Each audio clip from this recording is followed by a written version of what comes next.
I'd like to express my sincere thanks to the chair and co-chairs for this opportunity to share my views. Thank you.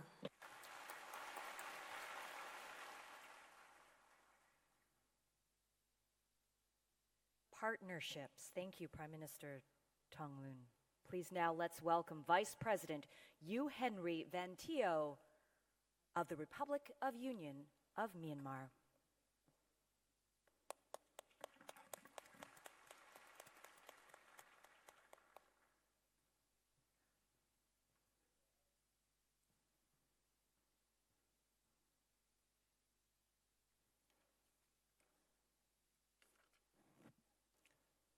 Your Excellencies, Mitra Nguyen Yuan Phu, Prime Minister of the Socialist Republic of Vietnam, Your Excellencies, Head of State and Government of GMS countries, Mr.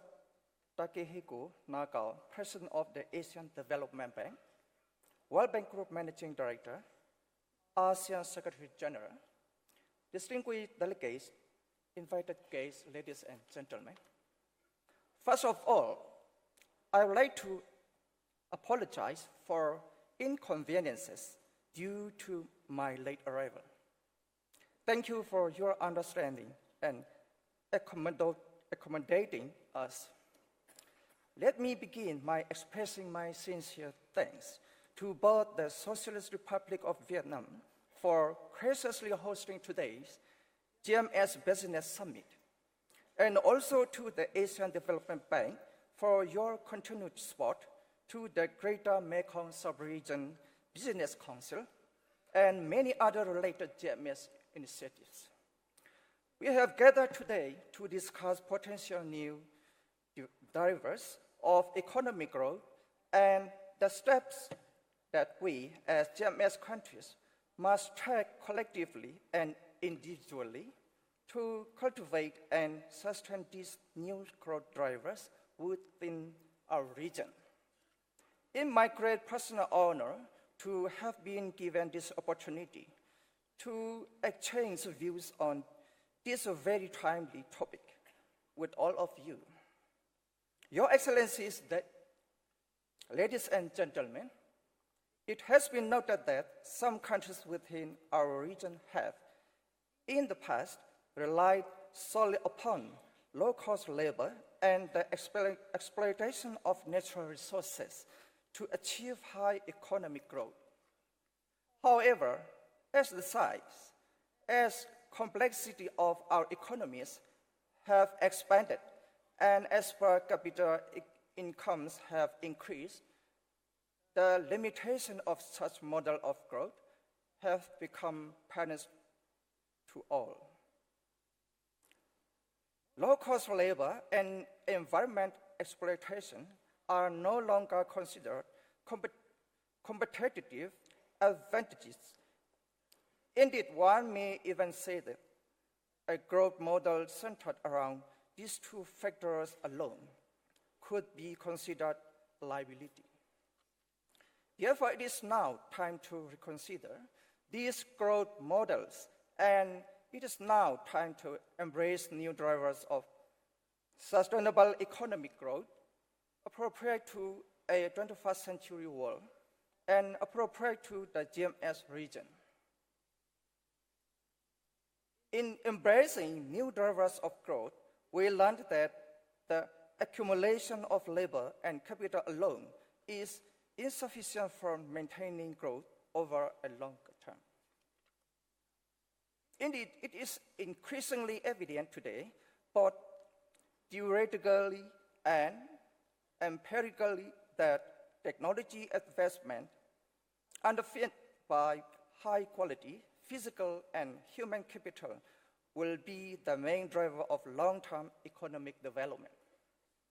In addition, a well-managed, appropriately regulated, yet still competitive private sector plays the essential role and is recognized as a driving force capable of allocating labor and capital to areas within an economy which can best facilitate both the demand and creation of technological innovation. Myanmar is no different in this regard. We recognize that the key drivers of future long-term growth tomorrow will come to us in the form to technological progress. Therefore, I would like to highlight the increasingly important role played by our private sector in supporting the types of technological advancement that will further economic growth in Myanmar and within our GMS region more broadly. Broadly speaking, the World Bank has noted that government policy response in the following 4 key areas are critical to supporting private sector growth. Supporting the emergence of business enabling environment. Supporting greater access to finance, particularly an unbanked population and SMEs. promoting greater access to quality education, creating a policy environment which promotes trade, competition, and innovation. Myanmar recognized that development of a strong and dynamic private sector is crucial for our long-term rapid economic growth. Myanmar is also well aware that our private sector will both contribute to and benefit from our sub-regional cooperation efforts. Our economic policy, launched in 2016, highlights the critical role played by the private sector as a primary engine of sustainable growth and job creation. Indeed, Myanmar's private sector, in cooperation with counterparts from GMS countries, continues to play a critical role in developing the physical infrastructure and transport networks required to facilitate greater regional integration and cooperation. To further elaborate our intention in this area, Myanmar has recently developed a forward-looking private sector development PSD framework and action plan based on 5 key priority pillars, namely improving the legal and regulatory environment, ensuring access to finance, promoting trade and investment, restructuring the state role in business enterprise and service delivery, and building Myanmar's human capital base. To effectively implement this PSD framework and action plan, a national-level committee chaired by the Vice President was formed in October 2016. Furthermore, a working committee has been established, mapped to each pillar, combined regular dialogue with our private sector to resolve any difficulties faced. Your Excellency, ladies and gentlemen, as we all know, private capital, and particularly foreign direct investment, when flowing into and through a business enabling environment, can be a vital and complementary driver in support of economic growth for our countries. When combined with appropriate regulation, which prioritize the public interest while enabling competitive market conditions, the private sector is empowered to allocate resources most efficiently, deliver goods and services to meet growing demands, create job opportunities, and contribute to the economic growth in our GMS countries. This is particularly true in the field of information and communication technology, a field which is already reshaping the world's economies, governments, and societies. More than any other time in our region, the embrace of technological investment can be a key driving force in support of sustainable economic growth, facilitating greater civic engagement and contributing to the creation of decent jobs. In this context, I would like to briefly share some of the initiatives that Myanmar is now undertaking in the area of ICT, notably in context of a rapid scale-up in mobile communications in recent years. Continued liberalizations of our telecommunications sector has resulted in mobile and internet penetration increasing significantly. Latest statistics show that mobile broadband penetration has surged to 105%. The growing availability of smartphones and increased access to the internet have caused some to estimate that by 2030, the ICT sector could contribute as much as just $6.4 billion to Myanmar GDP. Mobile infrastructure and connectivity is particularly important in a country like Myanmar, where roughly 70% of the population lives in rural areas.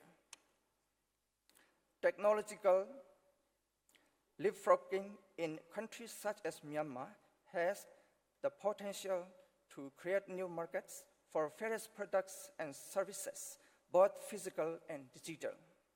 Innovation in mobile money and mobile agriculture and mobile health application, particularly for those in remote areas, are already paying development dividends, connecting farmers to markets, clinics to patients, and individuals to formal financial institutions. To further this progress and further facilitate Myanmar's digital transformation, the government has established the Digital Economy Development Committee, DEDC, chaired by the Vice President myself. This committee was formed in order to oversee the successful implementation of strategies, policies, and other initiatives that will allow for our successful emergence of Myanmar's digital economy, to ensure that other economic sectors may benefit from the development dividends brought about by the expansion of digital technologies and establishing Myanmar as a digital hub within the ASEAN region. Currently, the DEDC is drafting a Myanmar Digital Economy Development Master Plan to further support our country's rapidly expanding digital economy. Your Excellencies, ladies and gentlemen, I am the firm believer that these two drivers of economic growth, private sector development, and technological advancement will be crucial for the future sustainable development of the GMS economy. As I conclude, I would like to call upon all GMS countries to make every effort to facilitate private sector development within our respective countries to create an environment conducive to the emergence and development of these and other new growth drivers, and to cooperate in ways that allow us all to share in the benefit that such innovation brings. Thank you very much.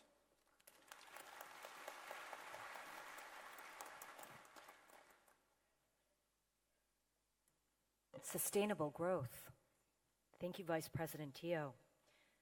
Please now help me welcome Prime Minister General Prayut Chan-o-cha of the Kingdom of Thailand.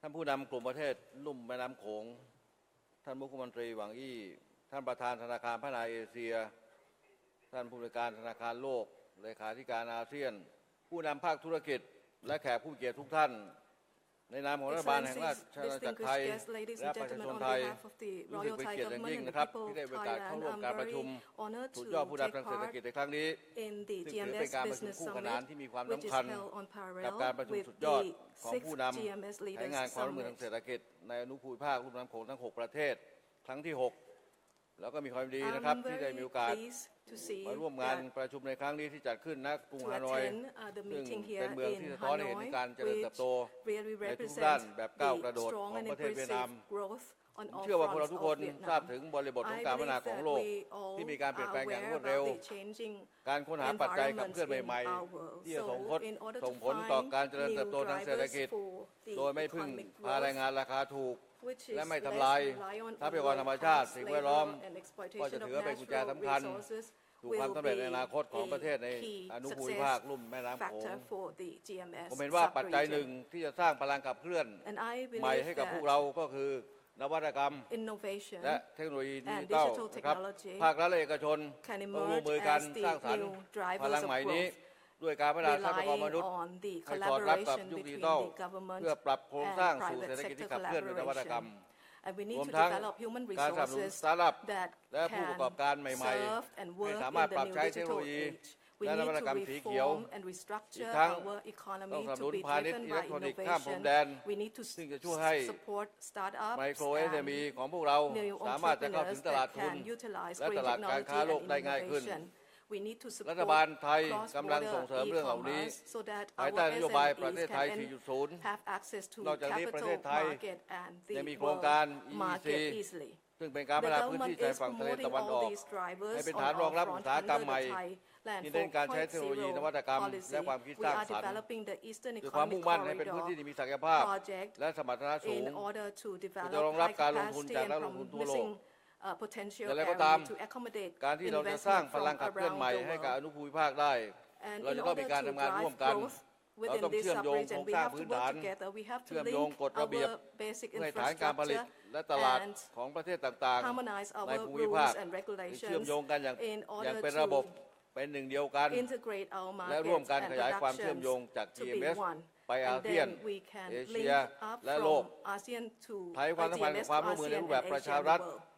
เพื่อให้ Thailand เกิดการกระ has จาย placed ราย an ได้ importance อย่างเหมาะ on สม the ไปยังประชาชน collaboration between the เพื่อจะ public ขับ and เค the ลื่อน private ให้การล sector งทุน in ของรัฐและ order เอกช to นในอ maximize นุ the ภูมิภาคนี้ benefit เกิดประโยช derived น์สูงสุด from the investment of the government การดึง as ดูด well นักลง as ทุนและคู่ค้า the ของประเทศ private ไทย sector. In ได้ใช้ order หลักการ to attract Thailand บวกหนึ่ง investment ก็ and คือ trade ชักชวนให้เกิด partners, การลงทุนทั้งในประเทศ Thailand ไทย has adopted และประเทศ Thailand อนุ Plus ภาค One principle, อนุ namely ภูมิภาคเพื่อเชื่อ to มโยง promote ห่วงโซ่การผลิต investment เข้าด้วยกัน to Thailand as นะครับ well เราจะไม่ as ทิ้งใครไว้ in ข้างหลั the ง sub-region by สุดท้ายนี้ผมขอเน้น harmonizing ย้ำว่า and อนุภูมิภาค connecting นี้ the จะยั่งยืน production ได้ เรา chains ต้องมุ่งเน้น together. การล We งทุนที่มี will คุณ not ภาพ leave anybody ไม่ทำลาย behind. ทรัพยากรธรรมชาติ And และ we สิ่งแว have ด to ล้อม promote มี investment การกระจาย that ราย is ได้ of quality, และสอดคล้องกับวิ that ถีชีวิ will ตของ not ชุมชน destruct or exploit เป็น our ที่ยอมรับของประชา environment ช or น natural resources. ภายใต้หลัก And it การ has to be in ไว้เนื้อ line เชื่อใจกัน with the เคารพซึ่ง community กันและกัน livelihood และ and การ it's มี well ผล accepted ประโยชน์ by ร่วม the กัน people under the ต้องคำนึง principles ถึง of หลักการ trust, สิท mutual ธิมนุษย respect, ชน and ในการ common ประกอบการ benefits. ธุรกิจอีกด้วย And this is ทั้งหมดนี้ need เป็ to น be ความรับผิด based ชอบร่วม on กัน the joint ต้องอาศัยความร่วมมือกันในทุกมิติ and rely ระหว่าง on ภาค strong รัฐและเอกชน collaboration between the เดิน public หน้า and ไป the พร้อม private ๆกัน sector. โดยไม่ We ทิ้ง need ใครไว้ to ข้างหลัง walk นะครับ hand in ขอบ hand คุณครับ without leaving anybody behind. Thank you very much.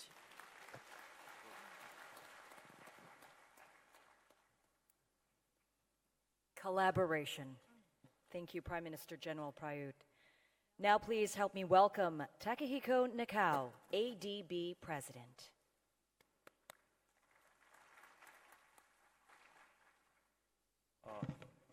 Your Excellency, Prime Minister Huc of Vietnam, Excellencies, ladies and gentlemen. In 1992, ADB sponsored the initiation of Greater Mekong Sub-Region Economic Cooperation Program when there were momentums for market-oriented reforms and opening up in these countries. And ADB has played a secretariat role since then. ADB is very proud that this initiative has achieved a lot, and ADB financed total $8 billion so far for this program.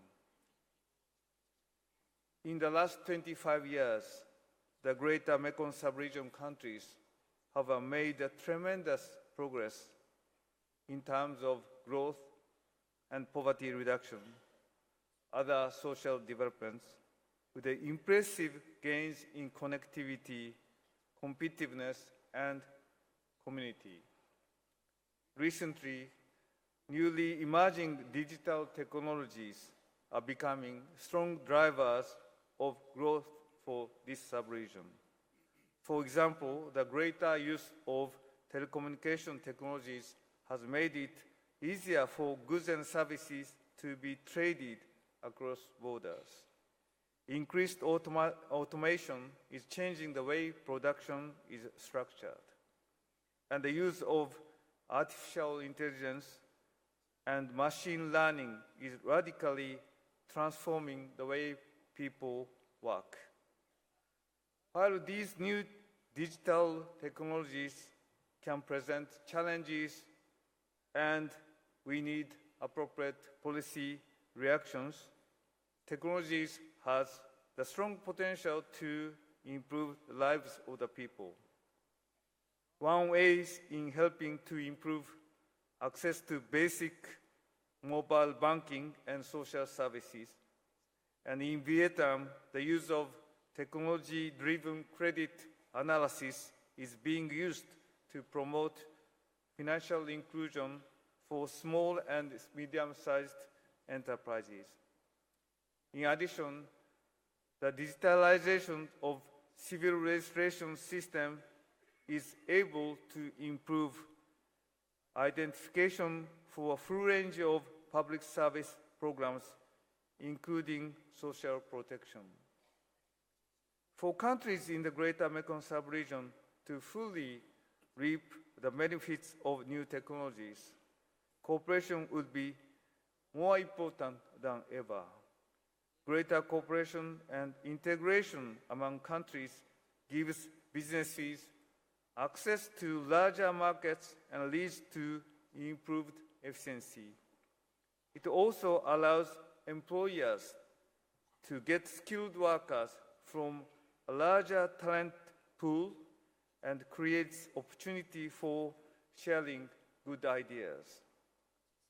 I'm optimistic that the Greater Mekong sub-region countries will embrace new digital technologies and capitalize on the emerging opportunity they bring.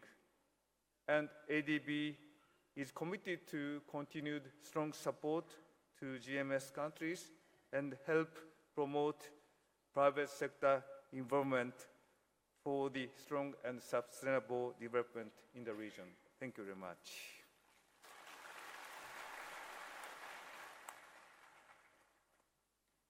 Thank you.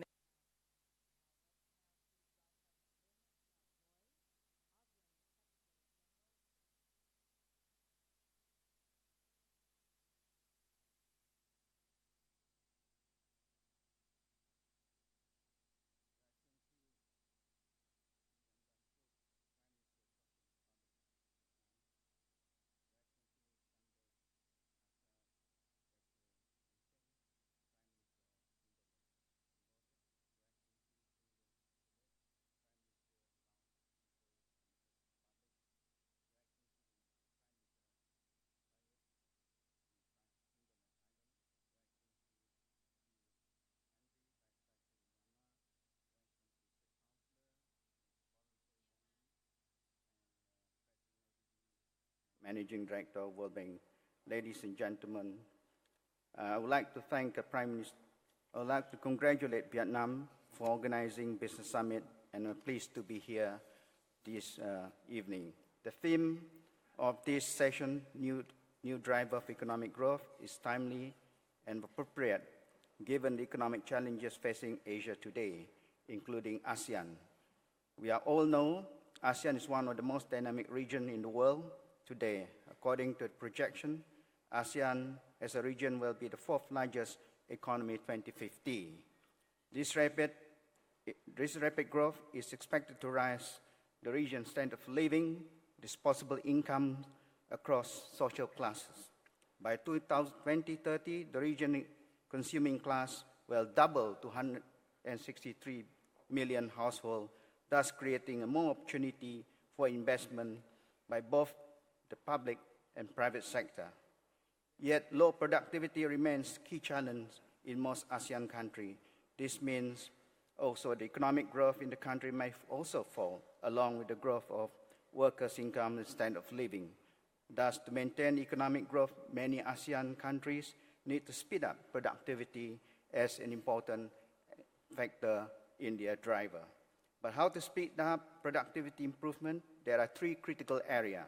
First, there's a need to address infrastructure bottlenecks in the region, both physical and soft infrastructure. Infrastructure is critical to sustain economic growth and productivity in ASEAN. It is estimated that the region needs around 110 billion to finance its various infrastructure requirements for sustainable economic growth. Various initiatives are underway to promote infrastructure development in the region, including Master Plan of Connectivity, ASEAN Connectivity. But more is needed, aside from the challenges arising from weak regulatory framework, poor structure, project lack of capacity, finance, infrastructure is critical.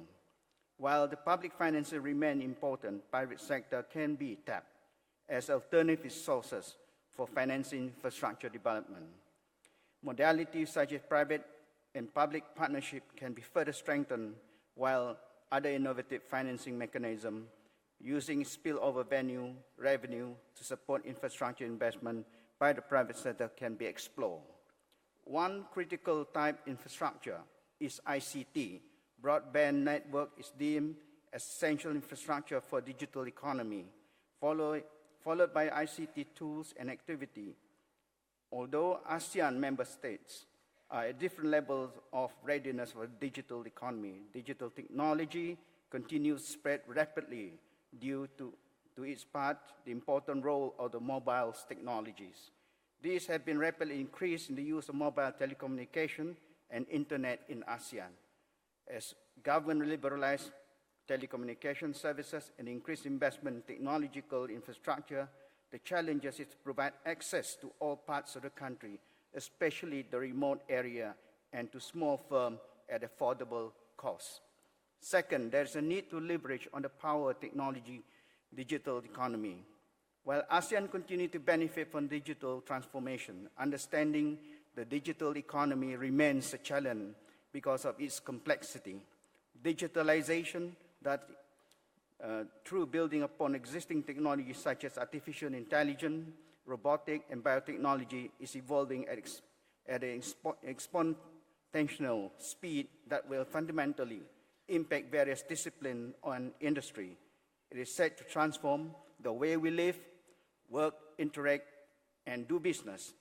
Innovation, technology, as well as research and development is important to foster productivity growth, increasing competitiveness, and move up the global value chain into the higher technology and knowledge-intensive industry. For example, e-commerce offers many opportunities for the growth of micro, SME, an important growth driver in many of the ASEAN, including GMS. Digital technology and innovation has spurred the growth of MSME and new startups by enabling MSME to overcome common barriers faced, namely in the form of information, market, and finance. Digital platforms provide accessible and affordable means of MSME to participate in domestic and international markets which are previously out of their reach. Aside from e-commerce, new way to delivering financial services a phenomenon that known as financial technology, have undoubtedly transformed ASEAN financial system by improving efficiency in payment system and increasing financial access. This is important as the region moves towards knowledge-based and service-oriented economy. Finally, ASEAN needs to further invest in the region human capital. This is critical.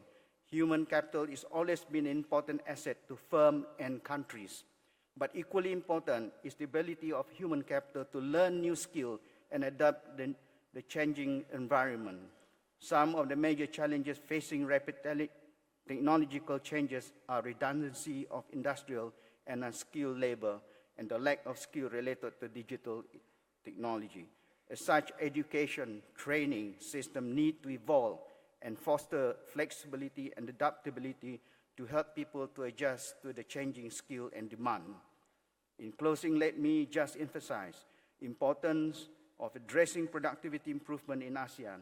This is an important challenge if ASEAN were to sustain economic development in the coming years. The macroeconomic imperative to boost productivity is there, but to implement is a real challenge. With this greater challenge, I see the private sector be playing an important role, particularly in closing the productivity gap. The need for private sector improvement creates more opportunity for companies to invest in new infrastructure and projects that will help each individual economy to explore activity to enhance productive capacity.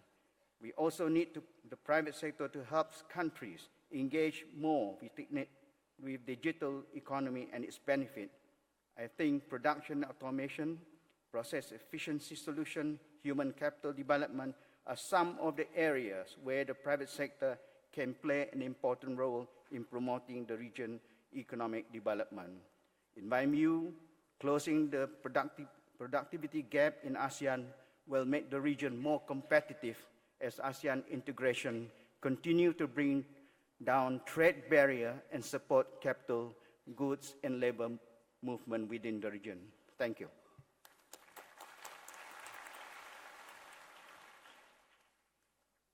Thank you, Secretary General.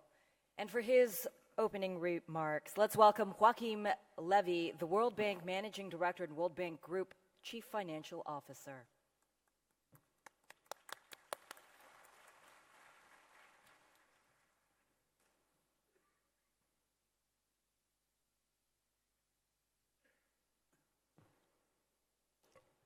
Excellency, Mr. Prime Minister Yoon Sam-fu, Ministers, Prime Minister Samdech Teng Hussein from Cambodia, Councillor Wang Wei from China, Prime Minister Tulong Sinsulat from Laos, Vice President Henry Lam Seo from Myanmar, Minister Pranchu San Ocha from Thailand, President Nakao, and Secretary Lim Jok Hai.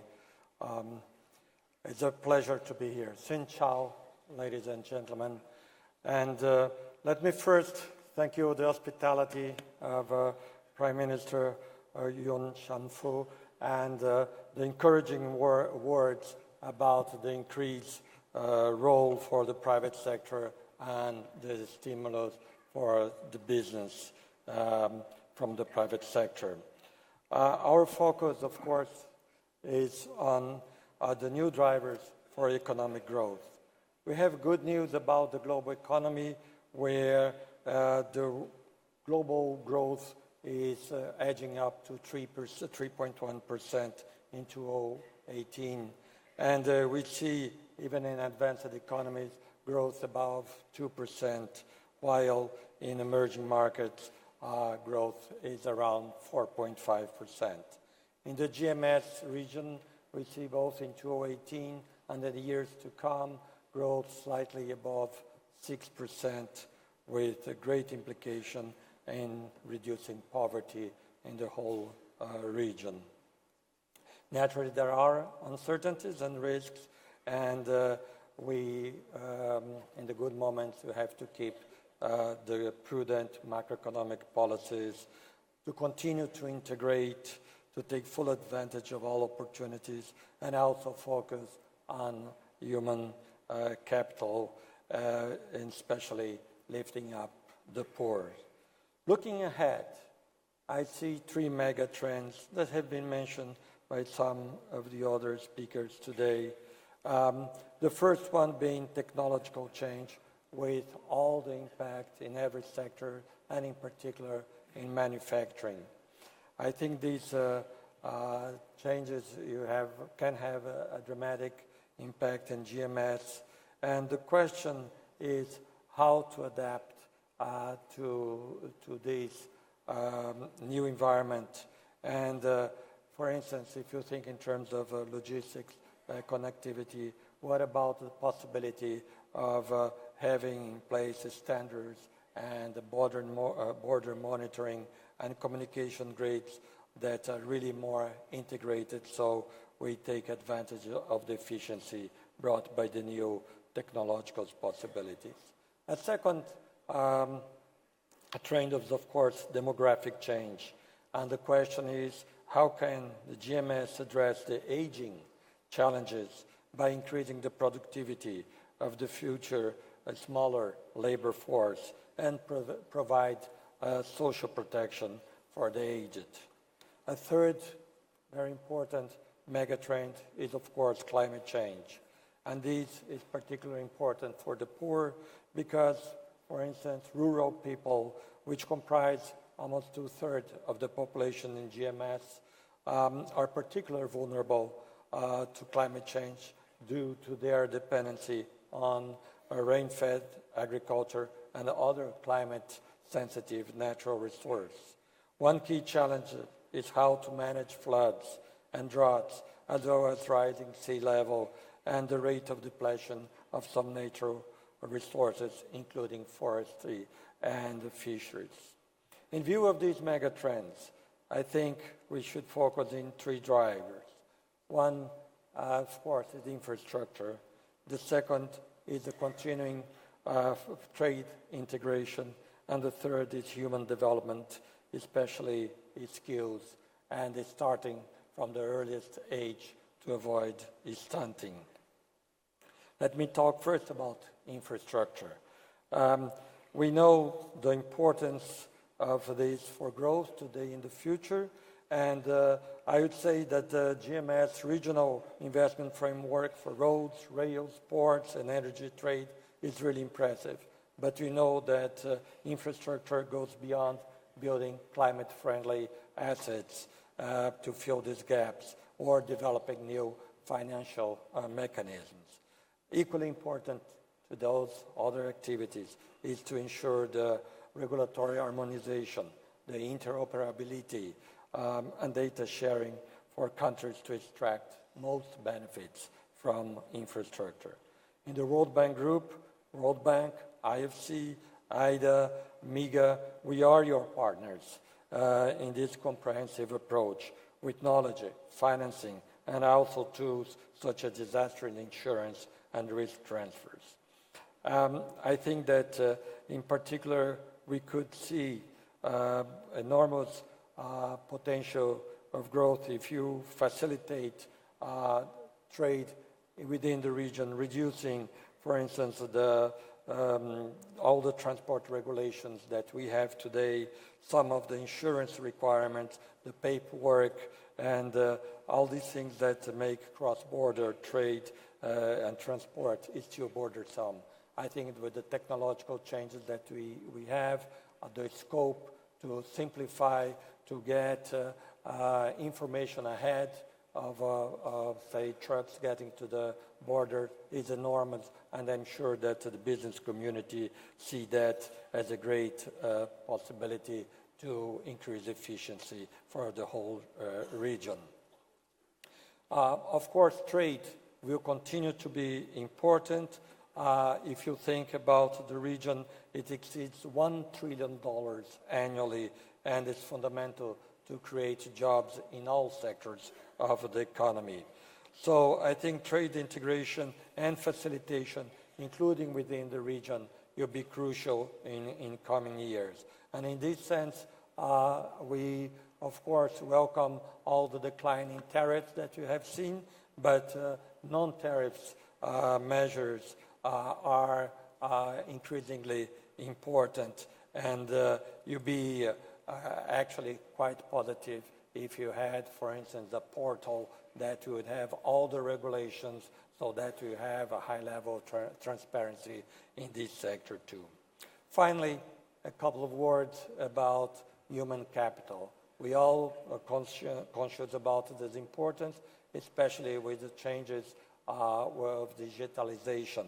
And I would make a special plea with respect to very young age and the stunting, which is when children don't grow at the rate that is natural when they don't face malnutrition and then when they have the right conditions to grow. Last year, Asian adopted a declaration to fight all forms of malnutrition, and this is a great step. I wish to congratulate all of you, but we know that there's much to be done. It's not extremely complex, but involves a number of activities, and the World Bank is extremely committed to that, and we have great experience to share, including in the region, as Indonesia, Philippines have made progress. Laos has very interesting programs. I think to scale up is fundamental. The stunting rate in some countries of the region are still around 40%, which is too high, and there are ways to reduce, and Vietnam is a good example. Finally, again, in terms of integration, as we increase the skills, one important further step is the integration also of labor markets. And here, programs of recognition of skills and the certifications of professions both of low skill levels, but also among professionals, would really create great new opportunities, and will be increasingly important as we see the changes in the demographics. So I would say that we do see very positive prospects of the economy in the GMS regions. I think the region is prepared to face these mega trends that I mentioned, and you can count on us to help address the issues of human development, productive infrastructure, and further integration. The World Bank, as the other multilateral institutions, are your partners in this unique endeavor. Thank you very much. Thank you, Mr. Levy. Well, audience, as you know, this is the first panel of its kind for GMS, so thank you for all our leaders here up on stage today for really creating a foundation of this exciting exchange of ideas. All of you have truly provided very thoughtful, insightful remarks about an incredible region where economies are growing exponentially with the guidance and foresight of each of your leadership in each of your countries. I'd like to now open it up for discussion and an exchange of views. Now, this is a very open and candid discussion, and so I thank each and every one of you for this opportunity to share on the world stage. Let's start with our host country of Vietnam, Prime Minister Nguyen Xuan Phuc of the Socialist Republic of Vietnam. Prime Minister, first, thank you so much for hosting this summit. What an incredible warmth and hospitality of your people, so thank you very much. And we also note the outstanding achievements that the Vietnamese economy has achieved in 2017.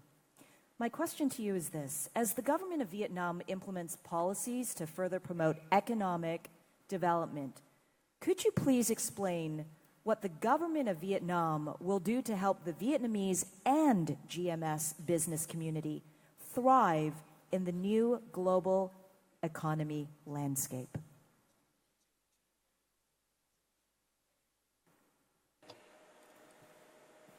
Thank you. Thank you very much. Cái nước mà GMS mà phát triển được thì chúng ta Countries in có hỏi the đúng hướng. GMS, as they have developed, they have Ở Việt seized Nam on the thì opportunities. như số liệu của chúng tôi đã thông tin In là đã có accordance sự with tăng its trưởng tốt. statistics, as you know, Vietnam has recorded Bây very giờ high muốn giúp growth. cho phát triển tốt thì In doanh nghiệp order phải phát to triển. drive further growth, Thì đầu tiên chúng tôi nghĩ rằng businesses là must bất cứ đất nước expand. nào cũng phải ổn For any định chính country, trị xã they hội must và ensure ổn định social kinh and tế vĩ mô. political stability and macroeconomic stability. Cái vấn đề thứ hai nữa là phải Second is cải cách môi trường đầu we tư must kinh doanh reform mạnh mẽ, strongly the cắt business bỏ những and thủ tục không investment cần thiết. environment and cutting Và chúng tôi down dự kiến on cắt đến customs 50% and những procedures. quy định We plan to không cut cần down thiết. on 50% of the procedures that are Chuyển unnecessary. tiền kiểm sang hậu We kiểm must move là from chính. pre-check to post Đặc biệt là check. Việt Nam phải giải quyết tốt 3 điểm Vietnam ngãn, must deal with the three đó là phát bottlenecks: triển hạ tầng, infrastructure, giải quyết nguồn nhân lực và đặc biệt là human tiếp capital, tục đổi mới cơ chế, and the chính sách, reform pháp luật of policy and legal theo định framework hướng kinh tế thị trường, định hướng chủ nghĩa của Việt Nam. towards market economy, socialist market Chúng tôi economy of cũng Vietnam.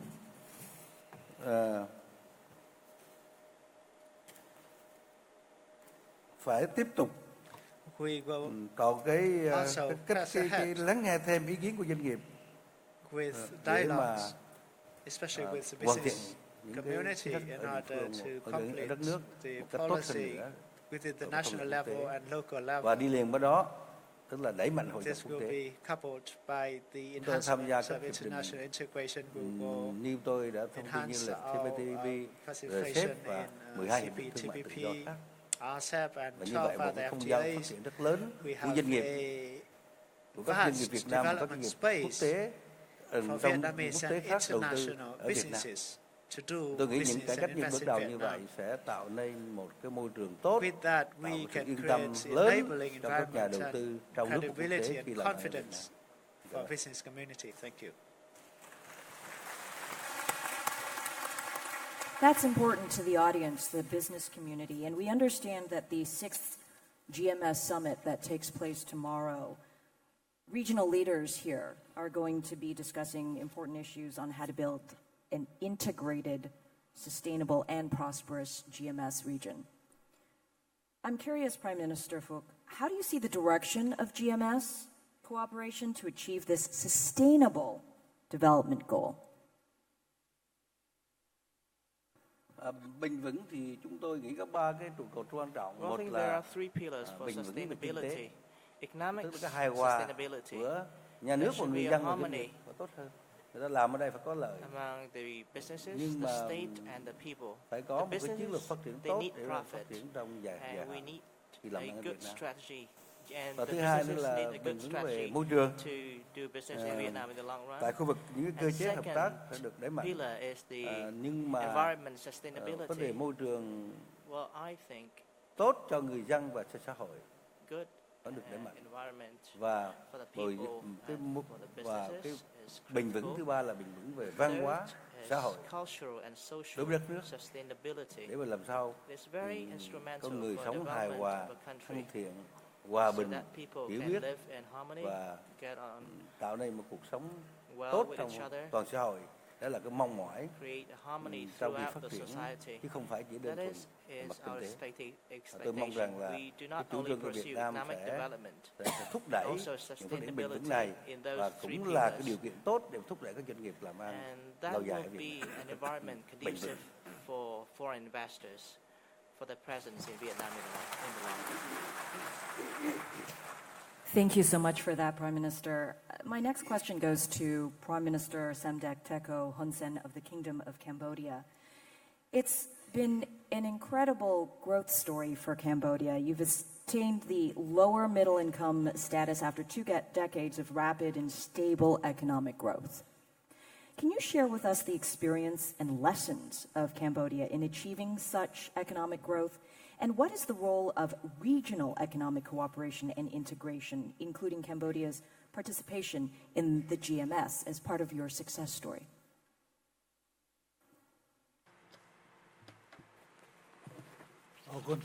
Thank you for the question. I should start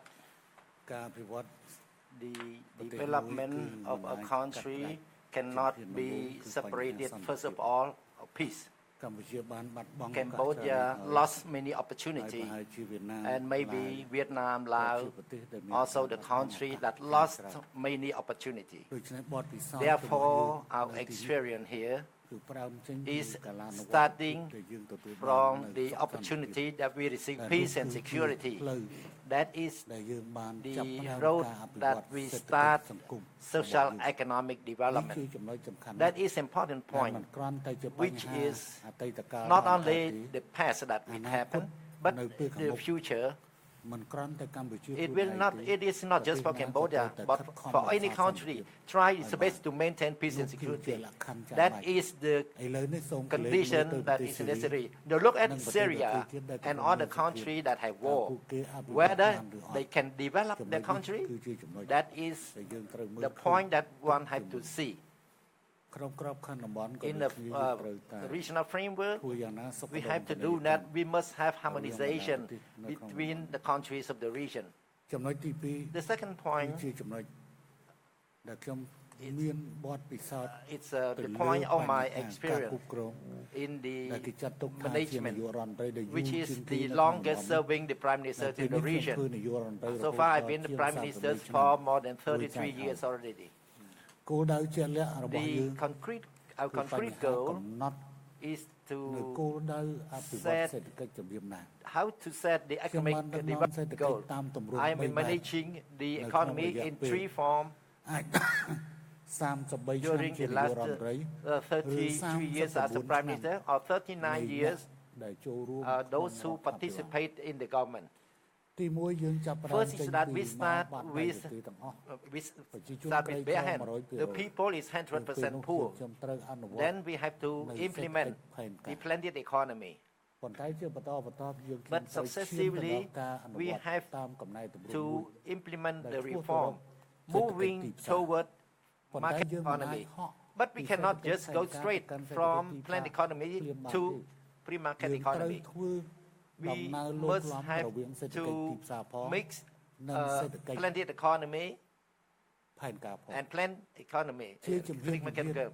Step by step, we achieve free market economy, in which today we continue to purify free market economy after we have been successful in joining the World Trade Organization.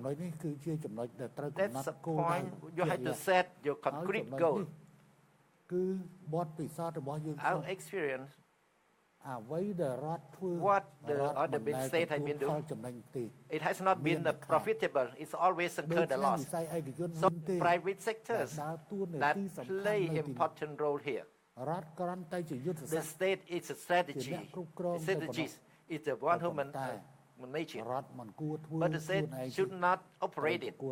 Should give it to the private sectors to play this role.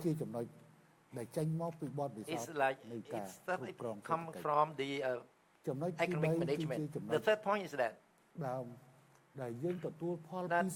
benefit from integration in the region as well as in the global world. I still remember that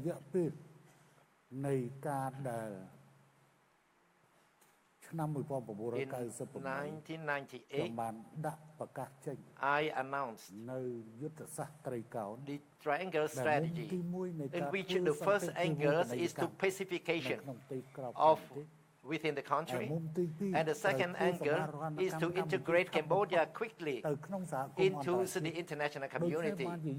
Therefore, we are resolute in joining ASEAN, which is an important part to integrate Cambodia. ASEAN is also the diplomatic exit for Cambodia too.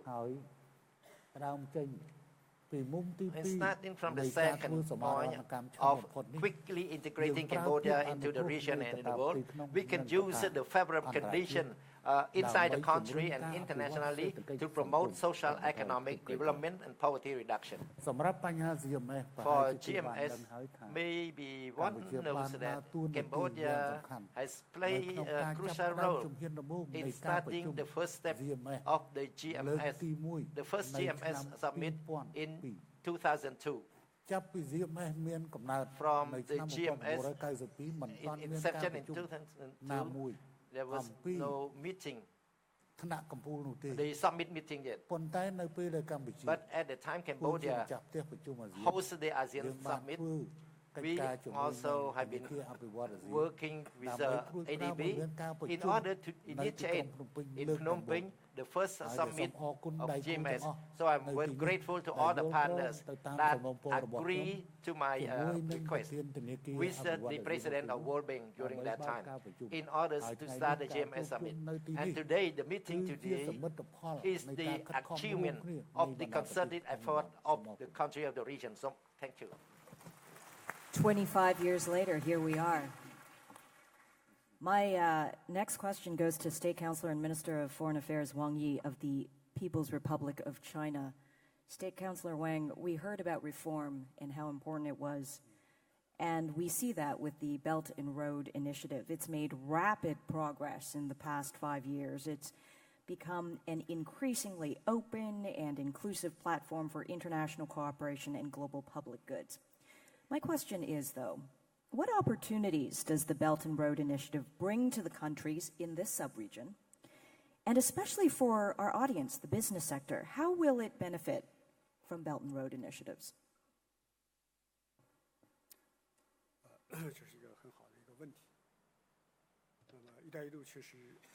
Indeed, as the moderator has said, the Belt and Road Initiative is an international public good that China has presented to the world. It is a transparent initiative for win-win cooperation.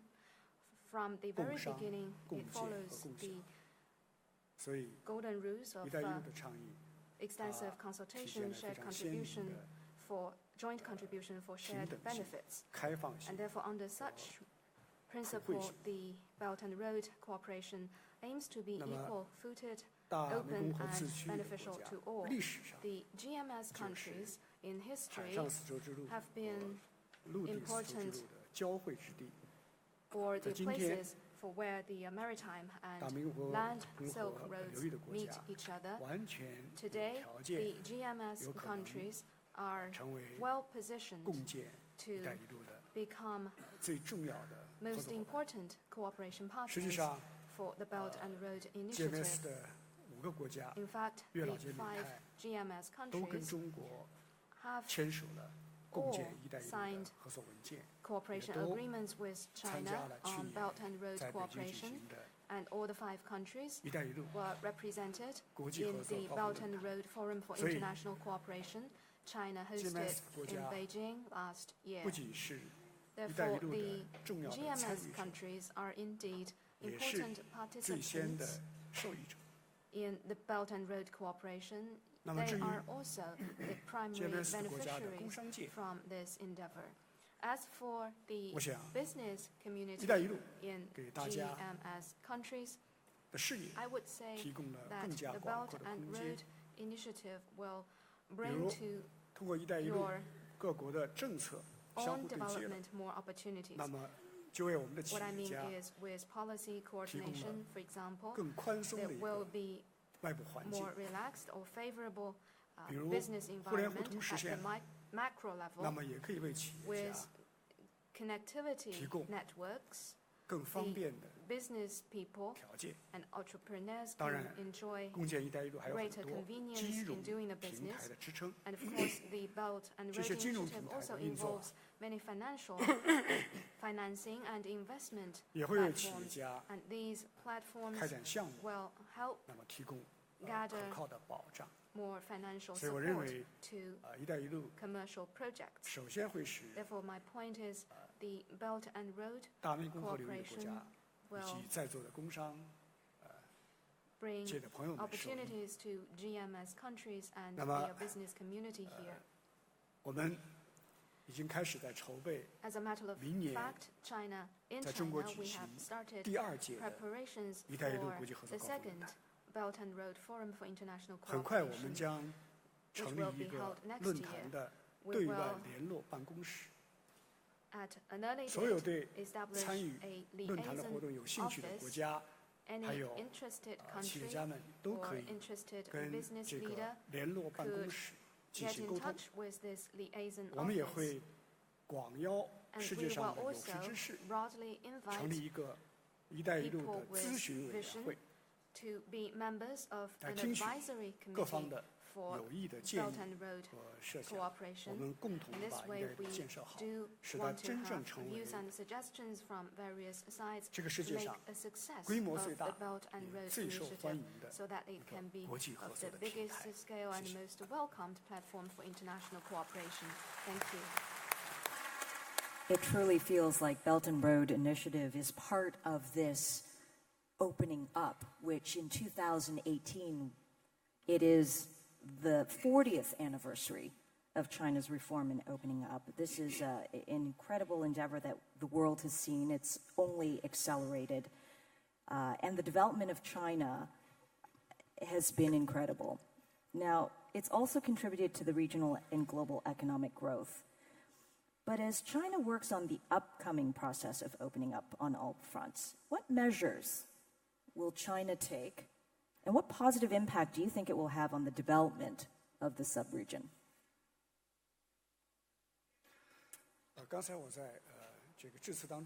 In my remarks, I talked about things related to this. Indeed, this year marks the 40th anniversary of China's reform and opening up. It's an important moment for us to review the past and envision the future. During the past 40 years, reform and opening up have contributed a lot to China's development, and in future, China still needs to deepen reform and expand opening up for greater development. Reform and opening up is our well-established state policy. We'll stay committed to this regardless of what is happening outside.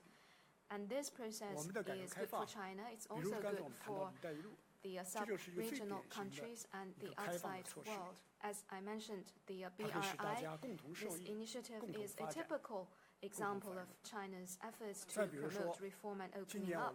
It will bring win-win outcomes and common prosperity. Another example is, starting from this year, nationwide, we will apply the pre-establishment national treatment plus a negative list approach. We will also significantly ease the market access so that foreign investment and business people from other countries will enjoy a more favorable and comfortable investment environment here in China. We will also take more effective measures to realize high standard liberalization, facilitation of trade and investment.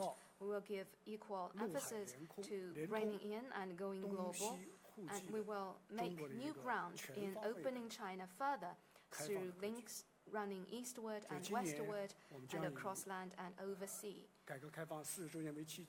As this year marks the 40th anniversary of China's reform and opening up, we will also adopt some new measures for opening up.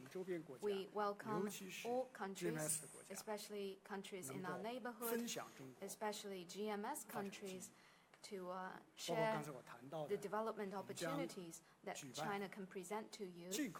Indeed, as I mentioned, we will also host an international import expo.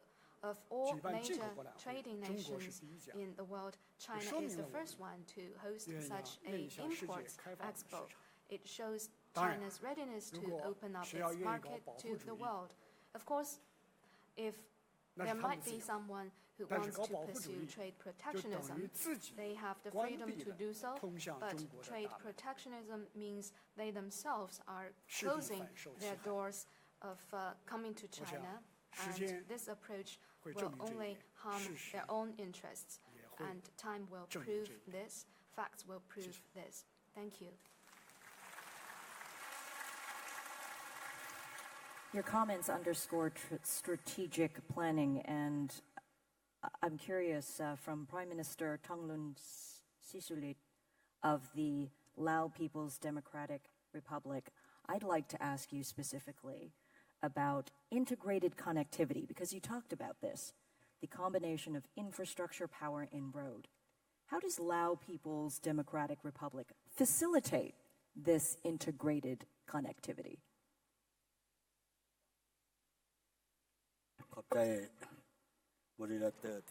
Thank you for the opportunity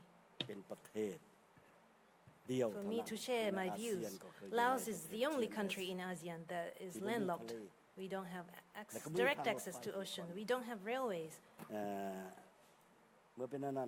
Therefore, the Lao government has a policy to focus on what we call to turn the country from landlocked to land-linked country. This is the Lao government's policy to ensure that we are a transit hub, because we are located strategically in the center of 5 countries, neighboring countries, which provides us with a good opportunity to provide connection between neighboring countries.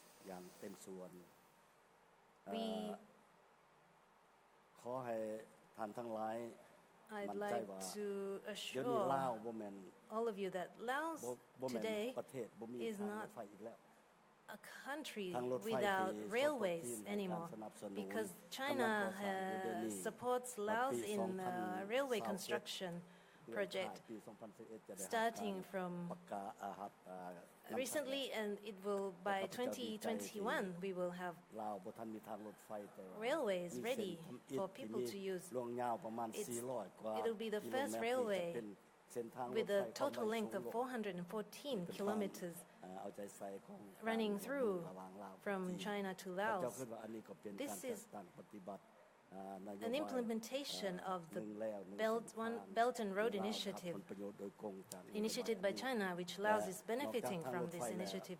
Apart from the railway project construction, Laos will continue to develop infrastructure to connect with countries in the region through building roads and railways, and also develop the south, north, east, west economic corridors. I'd like to take this opportunity to thank the governments of Vietnam and Thailand and Japan, and ADB and World Bank and other countries and development partners that have supported the Lao PDR in implementing this policy of land-linked country. The Lao PDR will benefit from better connectivity, infrastructure, facilitating many areas, including tourism and different sectors, economic sectors in Laos. And me and Prime Minister of Vietnam are discussing Vung Ang Seaport project. Furthermore, I've also approved for the private sector to support or participate in highway construction projects through BOT format, which will help Laos to achieve connectivity objectives. Even though Laos is a landlocked country, but we will not be restricted by this restriction anymore, because we will benefit from the seaport project with Vietnam in Vung Ang Seaport. We are discussing this, and we will be signing this project very soon. And we are ready to continue with this seaport project in Ha Tinh province of Vietnam, and we will. This will make it for the first time for Laos to have a seaport of its own. And we will establish 9 dry ports in total in Laos to facilitate transport and trade and cross-border trade. Apart from this, I think connectivity is not only important in terms of land connectivity. We also attach importance to air links. We have received support from friendly countries, including Japan and other countries, to develop and expand our international airports. We don't have big airports, however, we are able to connect with other countries through airport projects. Moreover, we have emphasized connectivity in terms of power transmission line between Laos and ASEAN member states and other friends in the region. We supplied electricity to Thailand and to Vietnam and Cambodia and Myanmar. And there are negotiations going on to supply power through transmission lines to Singapore and Malaysia. This is one of the connectivity projects that Laos is working on. So I take this opportunity to call on the GMS countries and other countries in the region to support Laos in efforts in developing itself as a transit country, and also the implementation of the Almaty Action Plan. In terms of transit countries, countries without direct access to oceans should receive support from other countries in terms of development. Apart from that, GMS countries should ensure effective implementation of cross-border trade facilitation agreement or early harvest implementation of cross-border trade facilitation agreement. I hope that if this is effectively implemented, Laos will benefit from a better cross-border trade. I'd like to take this opportunity to thank all friendly countries for their support, and also support from organizations, อำนวยความสะดวกให้ประเทศเดียว financial เท่านั้น organizations ใน that อาเซียนที่บ่มีทะเล support และก็บ่มี this ทางรถไฟ only country in ในอนา ASEAN คตจะมีทางรถ that ไฟ without access to oceans to ท่าน have the opportunities to develop itself. เพิ่นจะเฮ็ดทางรถไฟความไวสูงมาจาก And กรุงเทพ Thai Prime Minister also agreed to work with Laos on constructing a railway connecting Laos and ทางแม่ Thailand น้ำคลองเฉพาะแต่ทางรถไฟความไวสูงขอบใจ through high-speed railway. Thank you. Prime Minister, you talk of opportunity for Laos, but also opportunity for business. Can you outline the progress the country has made in creating a positive environment for doing business?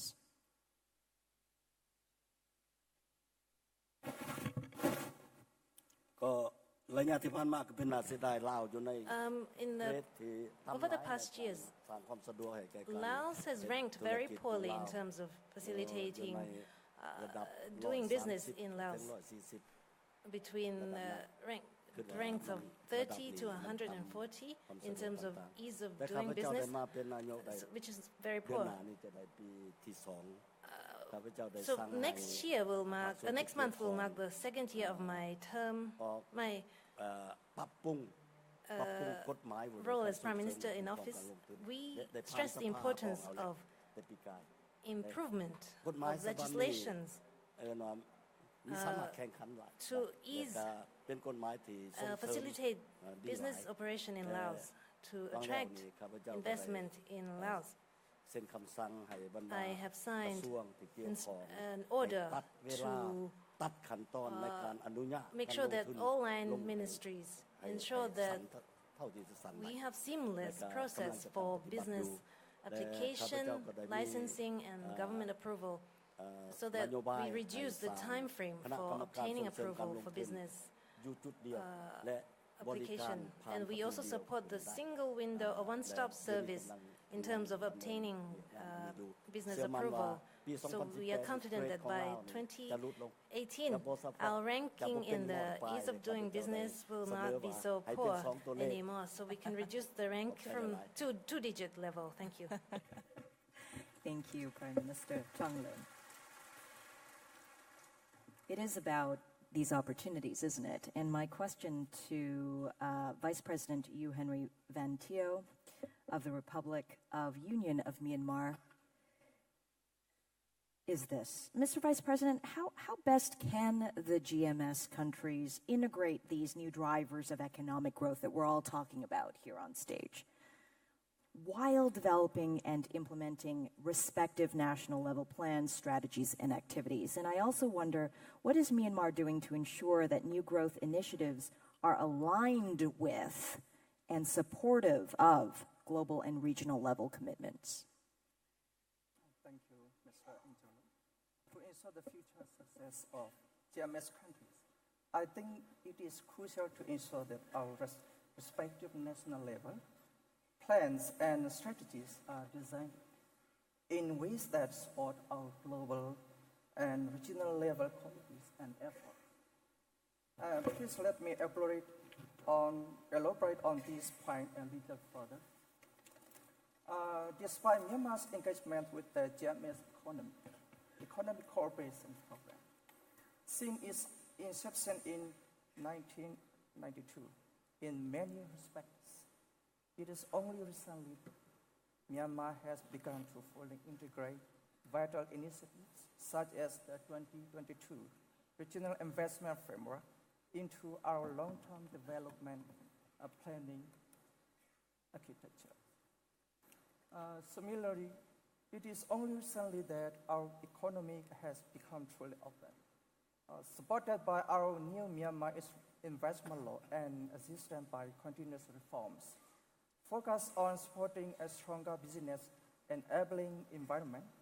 Only now can we begin to truly enjoy the benefits of, for example, seeing our domestic supply chains linked into regional and global value chains, a key component of the GMS Economic Cooperation Program.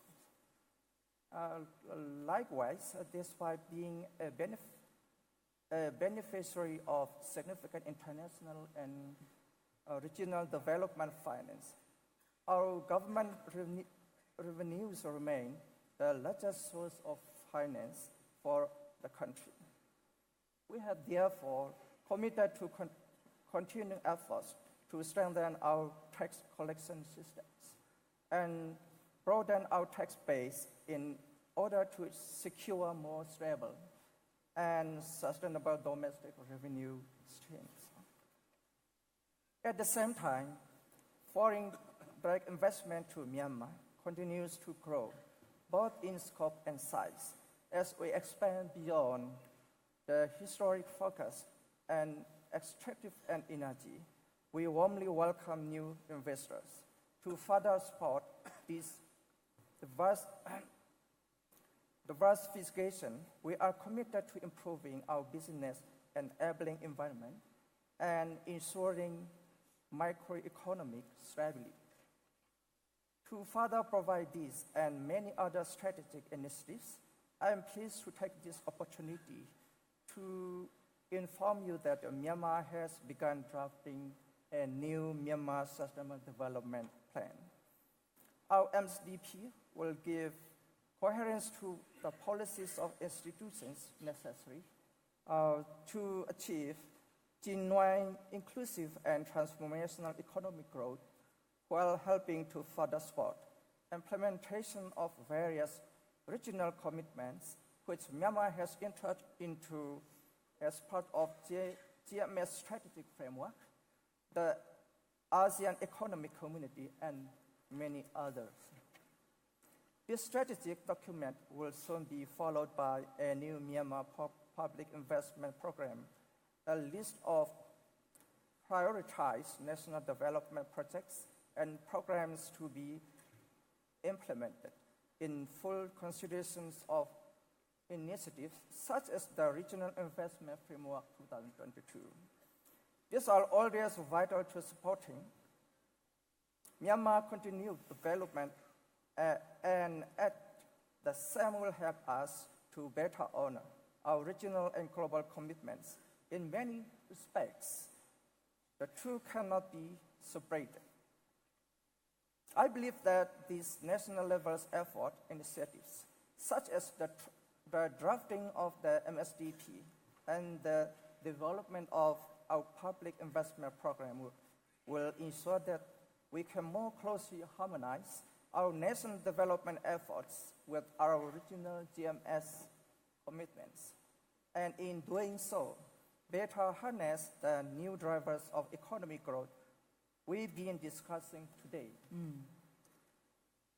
Thank you, Vice President. We talk about the new drivers of economic growth. And for Prime Minister General Prayut Chan-o-cha of the Kingdom of Thailand, this question is for you. What are the possible new drivers of economic growth in Thailand specifically, and the implications that that holds for GMS countries? I also wonder, how does one create an environment that is conducive to the emergence and development of new growth countries? Prime Minister. ขอบคุณนะครับสำหรับคำถามที่ถามมาว่าอะไรคือปัจจัยใหม่ของไทยต่อการเติบโตเศรษฐกิจของไทยในปัจจุบันนะครับวันนี้รัฐบาลไทยก็คำนึงถึงการเจริญเติบโตของประเทศไทยมาเป็นระยะเวลายาวนานเป็นช่วงๆนะครับวันนี้ต้องมาดูว่าโลกเปลี่ยนแปลงอย่างไร and today we're looking at how the world has changed. There have been so many changes, both in terms of domestic investment, foreign investment, and also in terms of groups of people, groups of businesses who are in their own countries. And these are all interrelated. So if we think we want to develop faster, we have to look back 10, 20 years ago of how we developed back then. And if we continue to adhere to those same ways, it would not be possible for us to develop.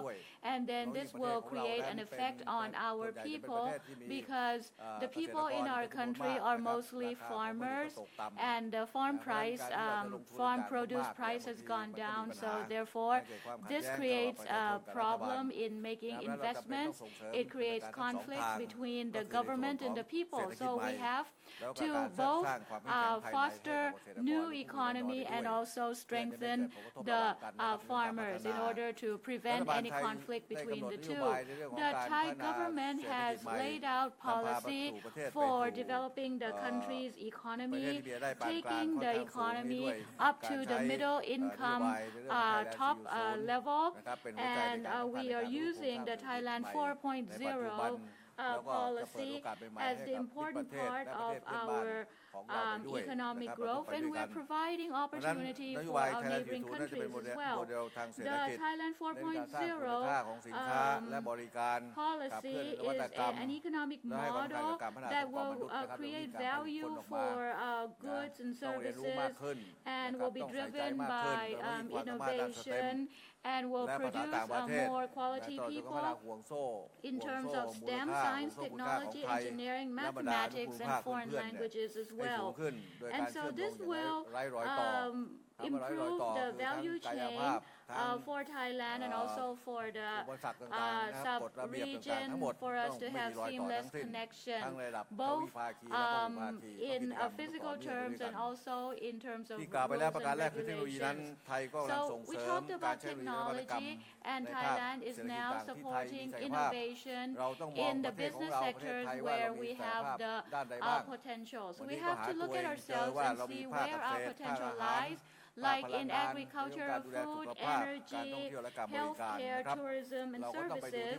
And so we have to consider how to create more income, to create new industries like the S-curve industries, robotics, aviation, logistics, biofuels, biochemicals, medicine, in order to create new engines to drive economic growth faster and to uplift the economy onwards. As for the EEC, we have constructed new projects, for example, high-speed train connecting the three areas, the three airports to the EEC, which is in our country. We will have a relaxation of rules to allow high-quality researchers from other countries to come and work in the EEC area, and also allow our foreign educational institutes to offer degrees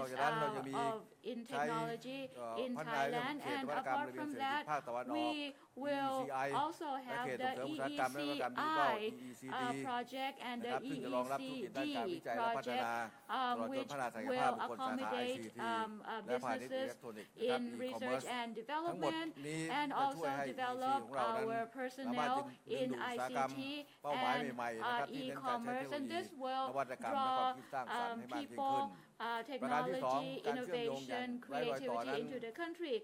Secondly, seamless linkage. We have invested in infrastructure to link the country, like large projects like the Bangkok-Nong Khai high-speed railway, for which construction has already begun, which will further connect to Laos and China. And there are other smaller projects, for example, linking Thailand with neighboring countries like Myanmar or Laos or Cambodia. Now, for trade and facilitation and transport, this is also very important. It must be seamless, and this will be increasingly important for the economy of the sub-region. So the GMS countries have signed an MOU on the implementation of the CBTA, all 6 countries, and it will start implementation on the 1st of June this year. So I propose to member countries to enter into a discussion about relaxing the rules and regulations about transport and also transport between countries and travel between countries on a principle of reciprocity, and also we should support the work of the GMS Freight Transportation Association, FRETA, to work also in parallel with what the government is doing, and we should have connectivity both by rail, road, transport, energy, and e-commerce, and do this in a very speedy manner. And lastly, Thailand has a 20-year national plan. It is the first time for our country where everybody and all the countries who are our friends have played a part in our national strategy, because we are in the same ASEAN community and we are in the same sub-region. Therefore, this will be written down in the history of our country. There are 13 reform plans in politics, administration, legislation, judiciary process, economy, natural resources, environment, public health, mass media, ICT, energy, corruption prevention, police, and education. And these things will bring our country to be more secure, prosperous, and sustainable. And so for business and investment, it will be more it will be more facilitated, faster. In the past year, our country has been ranked up from 46 to 26. That's a 20 rank movement. We have trade facilitation, we have new laws, we have one-stop services. So many things we've done on this, both centrally and in the region. So, for all these things, this will allow us to reduce the gaps that exist between us and create a seamless country. And now, the things that we want to do today, it's not we come to meetings and we have only plans, but we need to have the implementation or how to do as well. When you talk about plans, everybody sees it as something abstract. So today, in all the meetings, we need to conclude what action to take in the implementation, what each country wants, and we share and learn from one another, and that will help to solve the demand and supply problem. Otherwise, there will be overlaps, and then we'll be fighting for market share, and the problem never ends, because most of our countries are agricultural countries. So we have to drive the economy continuously, reduce disparity, and make our region truly the hub of trade and manufacture. I reaffirm one more time how to do. We have to consider the people in our country. Will they be satisfied? How satisfied will they be in the policies of their leaders? If they do not have a good livelihood, then there will be a problem for us to roll out and implement our new projects. So these things we must do together in parallel. Number one, according to the way of His Majesty King Rama IX, the sufficiency economy, we have to strengthen our domestic strength, and at the same time, we will need to use the sufficiency economy, the middle path to have resilience, and then at the same time we need to look outside at our friends, the other countries. Today we are talking about human rights and doing business. And so we have to protect, we also have to help, we also have to respect. So if you are doing business, you will need to think about the environment, because it will create sustainability for our sub-region and leave something behind for the future generations. Thank you. Thank you, Prime Minister General. It's about sustainability, it's about human capital, and we heard about the exciting initiatives in Thailand when it comes to technologies, and I'd like to bring in now Takahiko Nakao, ADB President here, because, you know, when we talk about new technologies, I'm curious, how can countries take advantage of new technologies to generate growth? Thank you very much. I would like to mention 7 things quickly. Okay. So although there are discussions that technologies will replace the jobs, I think, okay.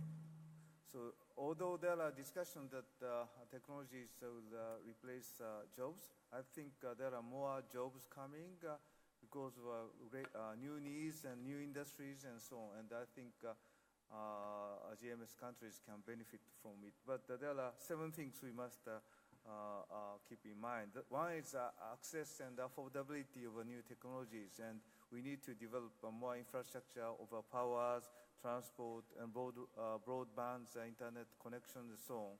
Otherwise, industries and the people cannot enjoy the benefits of technology. The second is the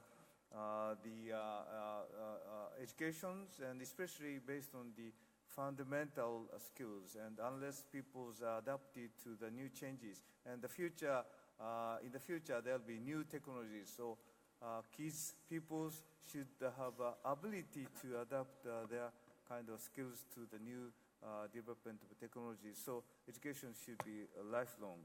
The third point is about labor market, and we need good regulations fitted to the very rapid change of technologies, and we should support people, workers, instead of certain jobs. We cannot have a very inflexible labor market anymore. But at the same time, we need to pay more attention to retraining people. And fourth, there should be some social protections and for people which are left behind. There can be some transitional issues for companies and people, and there can be some unemployment during the period. So we need to have strong support for people in public education, public health, and some income support. And we need to support this social protection expenditures by having a strong tax system, and also tax works as a kind of a redistribution system to narrow the gap of income equalities. And also, fifth, I'd like to mention that we should continue to have a strong trade and investment regime, market-oriented system, open trade and investment regimes, because this is the most important element of the success of GMS countries, including China, since 1978 opening up and reforms.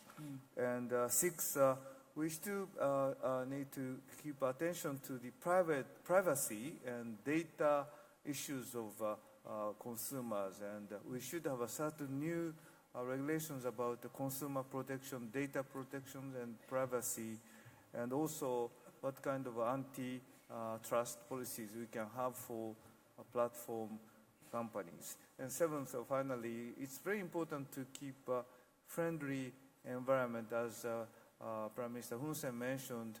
The reasons we have achieved such successes of stability of the regions, more friendly environment, and good cooperation between countries. So the leaders and the international community should continue to pay utmost attention to how we can keep a good relationship between countries and cooperation. Thank you. Yes. It is really the relationship, isn't it? Yeah, yes, I think so. And so that leads me to this question for our ASEAN Secretary General Lim Ja-khoi, because it's the relationships within ASEAN here. I'm curious, what are the initiatives in ASEAN to promote economic growth in this region as you look to strengthen this regional relationship? As you know, ASEAN as a community by 2025, and we are blessed by peace and stability. And because of that, we are able to grow and develop for the last 50 years. ASEAN has the AEC Blueprint 2025. Based on the AEC Blueprint, we are focusing a very important area in trade facilitation. As you know that most of the goods and tariffs have gone down to zero, and what is more important is non-tariff barriers, issue related to NTM. This is part and parcel of our initiative to make sure that they are transparent, they are put in everybody's know, and this is an area that we should not increase some more. So we have a portal called Reciprocities Portal based on digital technology. We use this in order to make sure our business people can tap on it. Second area which I think very important is the ASEAN single window. We are implementing ASEAN single window this year. 5 countries has come into operation and 5 more on the line, on the pipeline. I think this is a very important development, and make sure that our custom procedure, custom law are transparent, make sure that we use technology in order to move goods and services around the region. And a very important aspect of it is, as you know, that economy, value change, and services is very much an important aspect of our development. 60% of the services contributes to the employment, and 60% also contribute to the GDP. So we are focusing on improving our services agreement and call it ASEAN services agreement. That has an important aspect that we will put that high in the agenda this year. And we are also revamping our investment agreement, which has been signed for many, many years. We think this is an important initiative. Also, as you were saying, that ASEAN is an open economy. I think we are possessing open and multilateral economy, and we believe that it is important for ASEAN to be more open in the future. And more than 30% of our export and import are very much dependent on overseas market, and it is important that we open our market. For this reason, we have the Regional Economic Cooperation Partnership, RCEP, which is very much focused now in the negotiation. We hope that this can be completed by the end of the year. This is a very important FTA, consisting of 16 countries, half of the world population, and 1/3 of the gross world domestic product. And finally, I think employment. Finally is the human resource development. In order to tap the digital technology, in my speech, we need to invest in human resource development. We need to invest in education so that our people will be able to tap on the new technology. And this is a new next driver for economic growth in the region. Yeah, but how do you see, though, the role of GMS in regional economic growth? GMS is part and parcel of the overall ASEAN economic development. And whatever we do in GMS has implication of ASEAN development as a whole, because most of the agreement, most of the rules and regulation that GMS is adopting is part and parcel of the bigger, whatever, if GMS improve in terms of technology, in terms of infrastructure development, this will have a spillover effect of the overall ASEAN economic development. So we have so many sub-regions, GMS, IMTGT, we have MRC, we have BIM-IAGA. These are all catalysts, and that will complement the development of ASEAN region as a whole. So we very important in this development in the sub-region. Yeah. It is about integration. It's about all of the things that you said. And my last question goes to Joachim Levy, World Bank Managing Director and CFO. From your view, what are the region's most important issues that it's facing right now? And what is World Bank ready to do to help overcome the challenges of this region?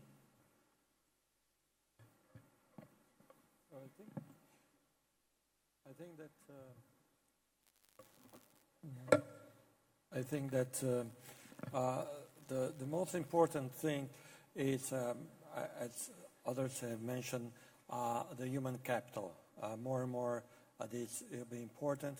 I think that the growth, the strength of the middle class that has been formed since the opening of the economies is a tremendous advantage for there. And the increasing openness for the role of the private sector sends a tremendous signal, not only domestically, but also for international investors. So I think building on these two things, the regional integration, facilitating trade, the support of the middle class and the business, the private sector, and the continuous attention on human capital. I think this puts the region in a tremendous advantage. And I would just add to this the continuous work in terms of protecting the environment, because this is the region where, as I mentioned, not only for agriculture, but in many other aspects, they are subject to the impact of climate change. And the work both in terms of mitigation, but also adaptability of infrastructures and coastal areas will be increasingly important. And I think that having plans in this area will ensure a continuous confidence on the ability of the region really remain among those with highest rates of growth in coming years. Well, thank you very much. Thank you to all our leaders on stage today. In summary, I think what we've heard gives us all confidence of the growth in this region. It's about, as all of you have said, working together in harmony, in unison, that really makes this region stronger together. I've heard that from each and every one of you. From China's continued opening up and initiatives for economic growth, to Vietnam's focus on sustainability and economic competitiveness, from Myanmar's integration of economic drivers in its economy, to Thailand's commitment to the business environment, and to turn the abstract into action. From Cambodia's lessons of growth to Laos' interconnectivity. We've learned a lot today, and I hope that all of us will take back these new ideas and fresh energy as this region moves towards the future. With the support of ADB, ASEAN, and the World Bank, and everyone who has taken the time to listen to our leaders on this world stage, there's no doubt that we will continue this momentum generated today. Thank you to our leaders in the greater Mekong subregion, and to you, our audience. Thank you for joining us. Gamon.